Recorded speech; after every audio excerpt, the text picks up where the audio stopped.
coucou, c'est Sandeline, comment ça va?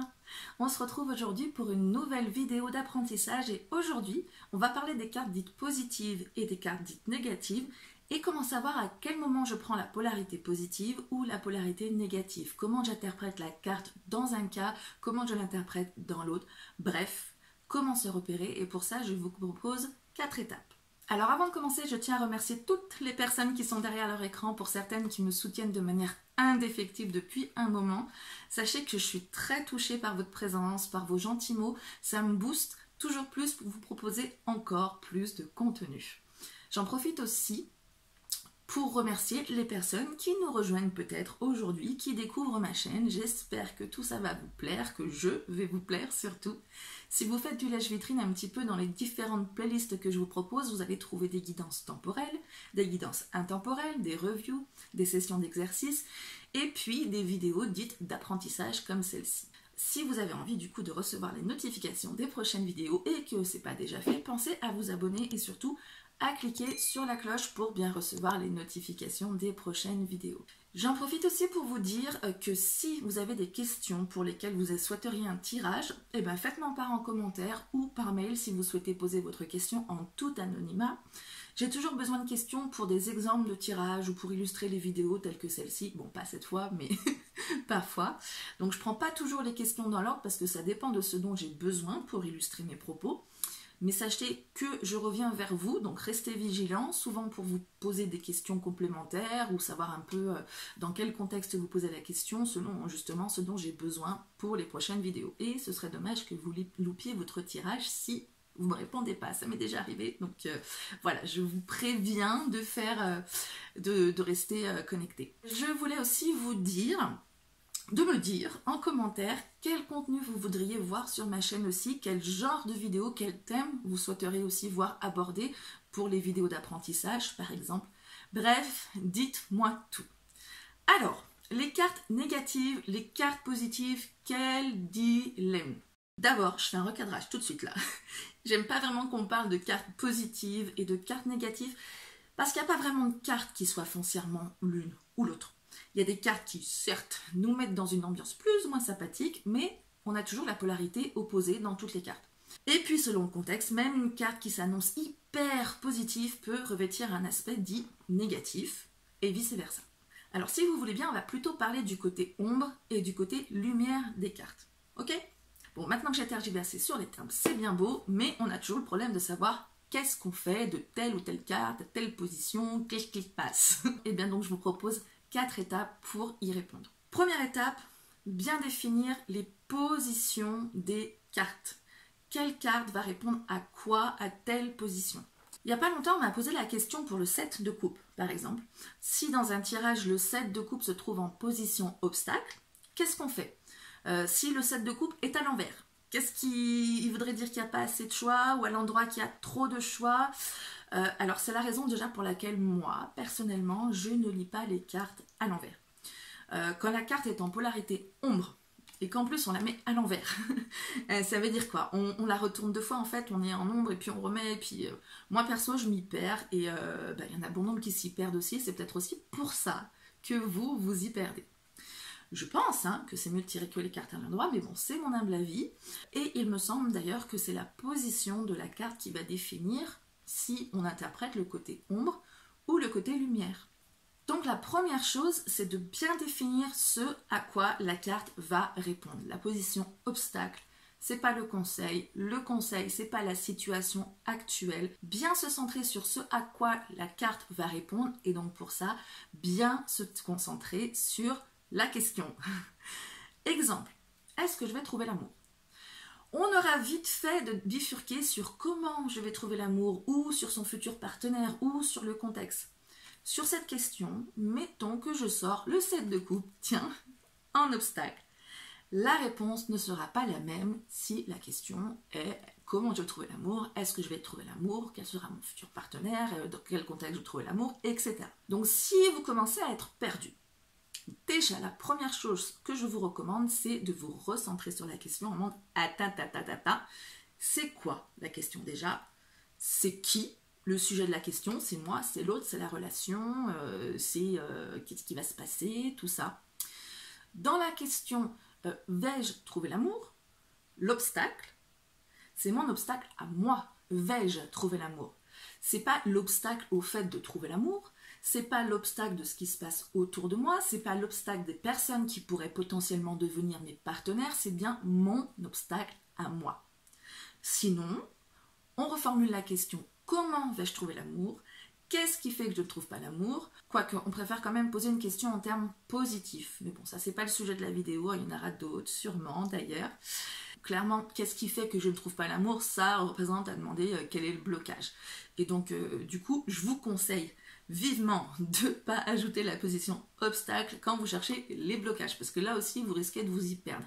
Non seulement bien situer vos questions, bien repérer quelle position va répondre à quelle question, et puis surtout la cohérence. Si vous faites des pléonasmes ou des questions sur questions, ça risque d'être compliqué. Je l'ai dit aussi et je le redis, les tirages les plus courts sont souvent aussi les plus clairs.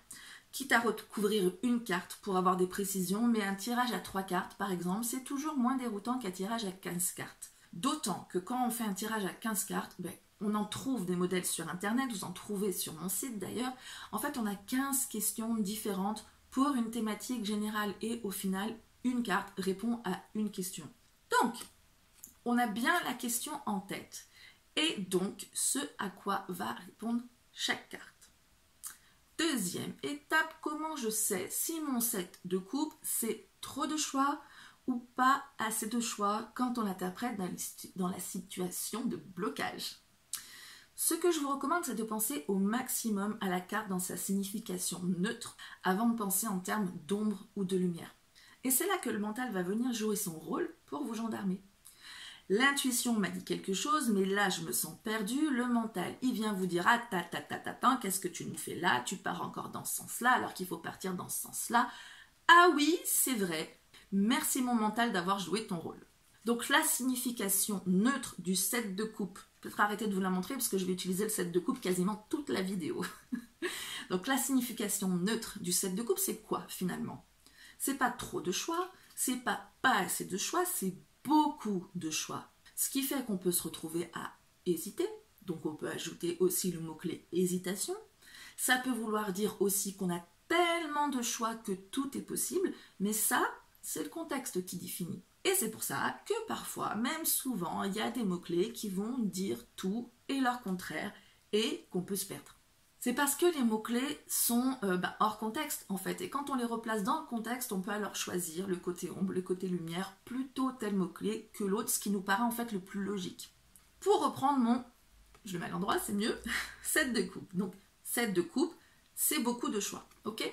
Si je demande quel est le blocage? Le blocage, c'est que j'ai beaucoup de choix. Donc, beaucoup de choix, blocage, trop de choix. Si j'avais demandé qu'est-ce qui peut m'aider? Ce qui peut m'aider, c'est que j'ai beaucoup de choix. Donc, en aide, beaucoup de choix, ça devient beaucoup de possibilités et là, ça devient un avantage. Vous comprenez un peu le principe? Donc, on revient à la signification neutre de la carte et ensuite, on se rappelle la question pour définir quelle interprétation on va faire. Plutôt ombre, plutôt lumière. On parle d'obstacle, donc a priori c'est plutôt ombre. On parle d'aide, c'est plutôt lumière, etc. Ça nous mène ensuite à la troisième étape, qui est d'ouvrir le champ des possibles. Pour vous, pour le consultant, pour la consultante, toujours ouvrir les possibilités d'interprétation. Alors peut-être que vous allez me dire, oui, mais si j'ouvre le champ des possibles, je vais partir dans tous les sens et je vais me perdre. Non, non. Si vous respectez certaines étapes, vous vous y retrouverez. Si vous ouvrez le champ des possibles et que vous en restez là, oui, vous serez perdu, c'est sûr. Mais si vous rajoutez une étape ou deux derrière, ça va marcher. Je vous explique. Pour le moment, on est à l'étape où on ouvre le champ des possibles, donc je reste là-dessus. Les étapes suivantes, ça viendra après. Normal. Donc pourquoi ouvrir le champ des possibles déjà? Il ne faut pas oublier que le consultant ou la consultante que vous avez en face de vous vit des choses différentes des vôtres. Il ou elle a sa propre expérience, sa propre vision des choses, ses propres valeurs, ses propres a priori, ses propres cadres de référence. Et ils sont forcément différents des vôtres. Même si vous vous rejoignez beaucoup sur beaucoup de points, même si vous pensez avoir hyper bien capté la problématique de la personne, vous avez votre cadre de référence et il ou elle a le sien, la sienne le sien. Donc vous allez peut-être partir sur une idée, mais en communiquant avec la personne en face de vous, eh bien c'est elle qui va recentrer l'interprétation des cartes. On reprend l'exemple du 7 de coupe. Si vous dites à la personne vous avez trop de choix et donc vous hésitez, ou si vous lui dites au contraire vous avez toutes les possibilités du monde, envisagez même la plus folle, vous le menez dans une direction ou dans une autre. Et à mon sens, ce n'est pas notre rôle.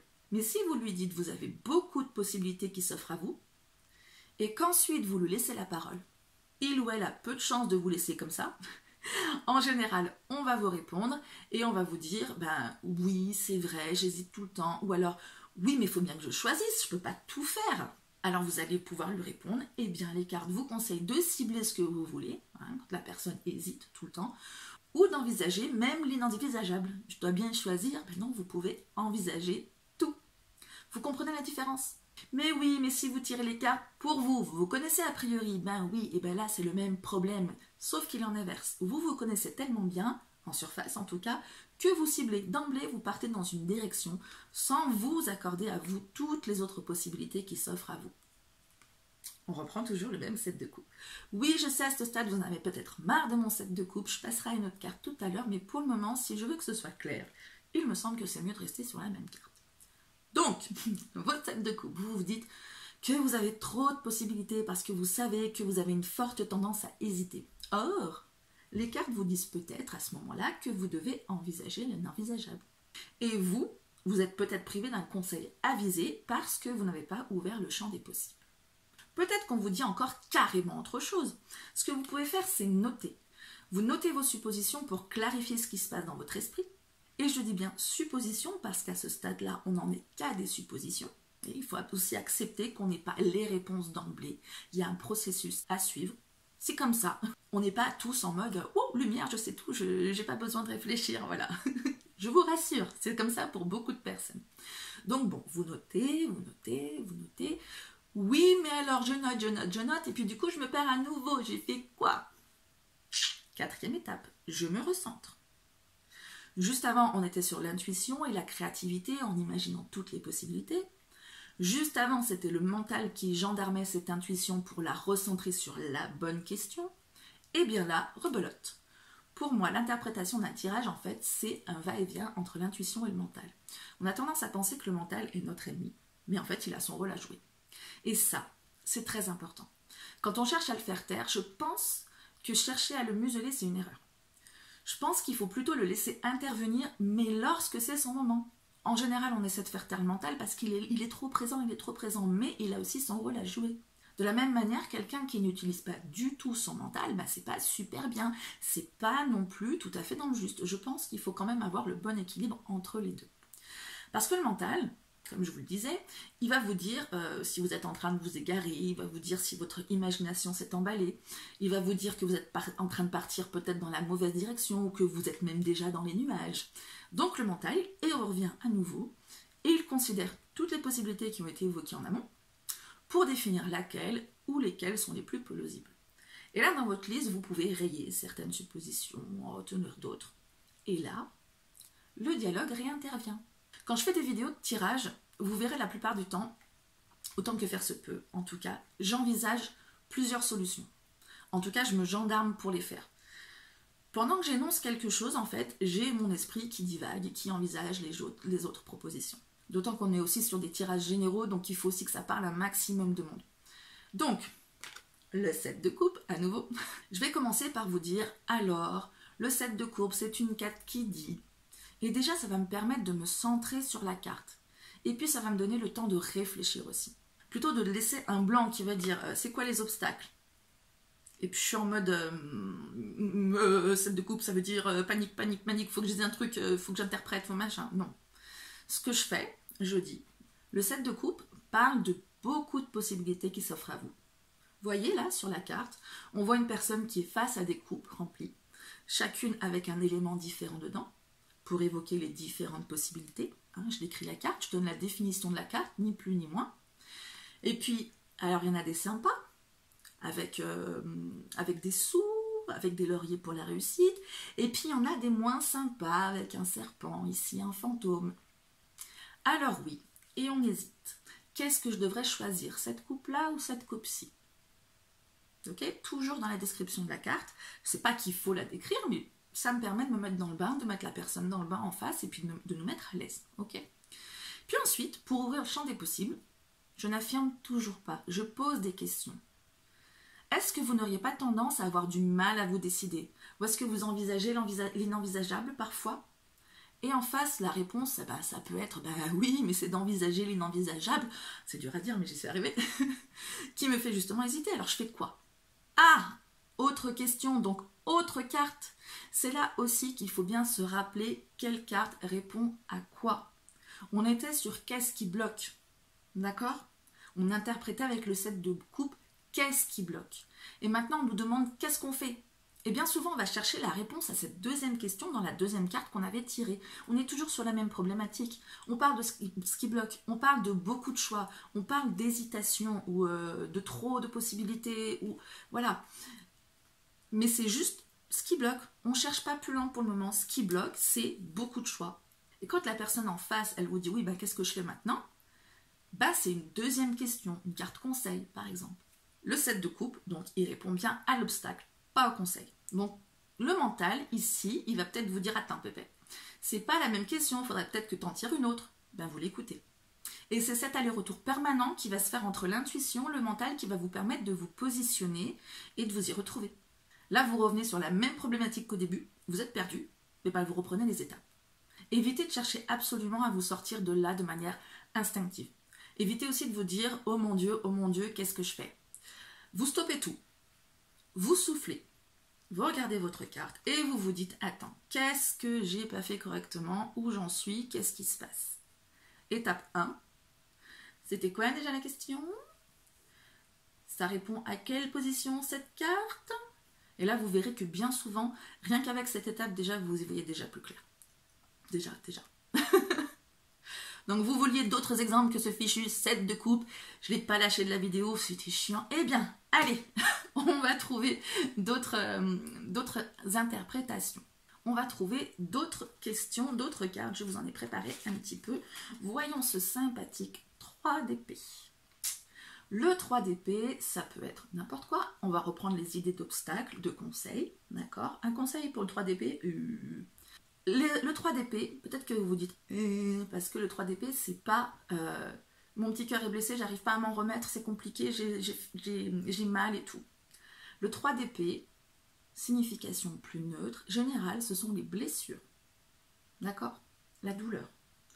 C'est pas les blessures qui restent encore et qui me font mal et que je n'arrive pas à régler. C'est pas les blessures qui me constituent aujourd'hui telle que je suis et qui m'ont construite et dont j'ai fait une force aujourd'hui. C'est les blessures. D'accord? Tout le reste, c'est de l'extrapolation. On part dans positif, négatif. On va vous dire que le 3 d'épée, c'est négatif. Non, c'est les blessures. Ok? Je vous conseille pour chaque carte de faire ça, en fait, de trouver une signification neutre. Je suis sûre qu'il y en a pas mal. Même si vous vous dites, je sais pas moi, allez, le 6 de bâton. On va partir sur le 6 de bâton. C'est les petites victoires, c'est les petites réussites. C'est les petites victoires, c'est les petites réussites. C'est pas super bien parce que c'est déjà une victoire de gagner, allez, tu vas y arriver la suite. C'est pas... ça peut être aussi, c'est une petite victoire, mais j'ai pas encore... moi, je voudrais plus grand, machin. Voilà, on voit quelqu'un qui se fait acclamer sur la carte, c'est une petite victoire. C'est un fait. Et après, positive, c'est déjà une victoire, vous pouvez savourer, c'est super, etc. Négatif, côté ombre, vous avez une petite victoire, vous n'êtes peut-être pas visiblement en train de la savourer, c'est dommage, profitez de l'instant, rendez-vous compte à quel point vous avez déjà avancé, etc. etc. Ok? Je reviens sur mon 3 d'épée. Le 3 d'épée en obstacle. Allez, blessure. Quand on vous dit blessure en obstacle, on ne vous dit pas faut guérir ton petit cœur. On ne vous dit pas faut oublier tes blessures. On ne vous dit pas oui mais tu as trop de blessures donc c'est compliqué, tu n'y arriveras pas. Non, on vous dit en obstacle, ce sont vos blessures. C'est tout. Les blessures que vous avez, que vous vivez actuellement, que vous avez vécu au passé, machin, etc. Si vous voulez avoir plus de précision, vous pouvez rouvrir la carte. Moi je vous conseille d'aller sur une autre question. Ok, j'ai des blessures, c'est un obstacle. D'accord, premier élément. comment je fais pour franchir cet obstacle? Parce que vous partez d'emblée sur le conseil, il faut que je guérisse de mes blessures. C'est pas forcément un bon conseil. On peut vous conseiller plein de choses. On peut vous conseiller, pour vous remettre de vos blessures, effectivement de faire un travail sur vous, de prendre du recul, de faire une thérapie éventuellement pour guérir vos blessures. On peut vous conseiller de passer des moments en famille, des moments de bonheur partagés avec la famille. On peut vous conseiller de vous plonger dans le travail. On peut vous conseiller de vous lancer dans une nouvelle activité qui vous passionne. On peut vous conseiller de faire preuve de patience, ça va venir. On peut vous conseiller aussi de prendre du repos, de prendre le temps, c'est pas le moment, là il faut se vider la tête, etc. On peut vous conseiller de passer des moments entre amis. Voilà, on peut vous conseiller plein de choses. Je pourrais vous le faire avec toutes les cartes, je crois. Le 3 d'épée, mettons qu'il est en conseil. Donc le 3 d'épée vous dit les blessures. Là, le conseil, ça va être quoi? Ça va être les blessures, de se pencher sur les blessures. Donc, de guérir les blessures, d'en faire quelque chose en tout cas. Là, c'est le conseil, là, c'est les blessures. L'obstacle, c'était pas forcément ça. L'obstacle, c'était peut-être, qu'est-ce que je fais? Allez, 4 de coupe. J'arrive pas à trouver l'amour, quel est l'obstacle? Vous êtes apathique, en fait, vous faites pas grand-chose. Non, c'est 4 d'épée, pardon. Vous êtes en mode apathique, vous ne faites pas grand-chose, vous en avez trop plein la tête, vous n'arrivez pas, vous investissez pas, vous êtes en recul, etc. Pourquoi? Qu'est-ce que je peux faire pour ne plus être en recul, pour franchir cet obstacle? 3 d'épée, guérir mes blessures. Ah, effectivement, on peut encore poser des questions derrière. Comment je guéris mes blessures? Ok, après vous avez d'autres cartes. Voyez le truc?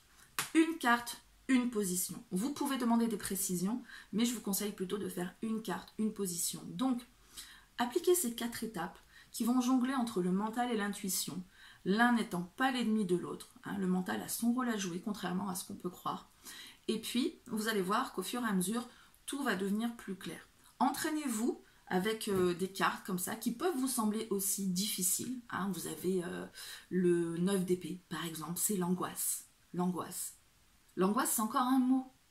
C'est pas les angoisses que j'arrive pas à gérer, c'est pas les angoisses que j'ai réussi à gérer, c'est pas les angoisses qui m'empêchent de dormir, c'est pas... Vous voyez, c'est l'angoisse. C'est un mot-clé. Et ensuite, selon le contexte, on peut rajouter des mots-clés derrière. Entraînez-vous comme ça. Je trouve que c'est pas mal de faire... Il y avait un livre de Alexis Tournier qui, en fonction des placements dans le tirage en croix, pour chaque carte, des arcanes majeures, parce que sinon ça va être un peu long, et pour le Béline, il fait ça aussi. Comment je l'interprète, cette carte? Entraînez-vous à ça, c'est un bon exercice, je trouve. Et entraînez-vous à ne pas aller trop loin dans votre interprétation. Je sais qu'on a tendance à avoir une carte et à vouloir parler. Je le dis souvent, je ne vais pas faire passer par Marseille et Brest pour aller à Paris. Non, j'ai un truc à dire, je dis un truc. On peut aller droit au but, net, clair, précis. Les gens, je pense, vont apprécier d'autant. Voilà, il est temps pour moi de vous laisser avec cette méthode, avec ce conseil d'entraînement. Vous me direz en commentaire si cette méthode vous convient, ce que ça donne. Si vous avez des difficultés, des questions, des remarques, indiquez-les en commentaire et je me ferai un plaisir d'y répondre. Vous pouvez aussi me contacter par mail ou par Messenger, vous avez les liens en description. Si vous avez aimé et que ce n'est pas déjà fait, pensez à vous abonner pour recevoir les notifications des prochaines vidéos. Cliquez sur la cloche aussi, c'est important. Sinon, ça ne l'est pas, c'est dommage, mais c'est comme ça. Si vous avez envie de me donner un petit coup de pouce, pensez à cliquer sur celui qui est dirigé vers le haut.